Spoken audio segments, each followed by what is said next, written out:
In today's 2-minute tip, I'll share how we train vertical crops up our conduit remesh trellises. I'll start with pole beans, which are the easiest. All you have to do is plant the beans at the bottom of the trellis and they'll start climbing all on their own. Here you can see scarlet runner beans winding their way up a trellis. They don't need to be tied to the trellis because they grip it very tightly on their own. On occasion, a bean plant will stray from the trellis, but all you have to do when this happens is gently weave it back into the trellis. Winter squash, pumpkins, and watermelons have tendrils that cling to the trellises and help them climb. But the tendrils alone aren't enough to support the weight of the plants, so to provide additional support, we weave them through the trellises. This acorn squash starts out in the front, then moves to the back, and then to the front, and so on. To some extent they'll do this on their own, but I also gently persuade them to follow this pattern.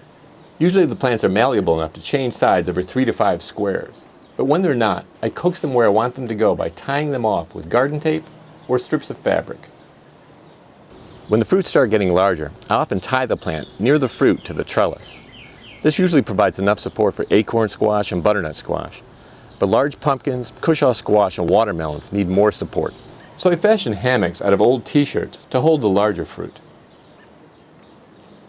We use the same weaving technique with our indeterminate tomatoes, weaving them from front to back, to front to back, and so on. When the plants are thin like this one, I can easily weave them through the trellis. But when they're thick, I use garden tape or fabric to gently pull them in the right direction. This may seem time-consuming, but it really isn't. I usually do it when I'm out harvesting or casually strolling around the garden. I guess it takes about 15 minutes per week. This approach also works great for peas and cucumbers. Well, that's all for now. Thank you very much for watching this 2-minute tip.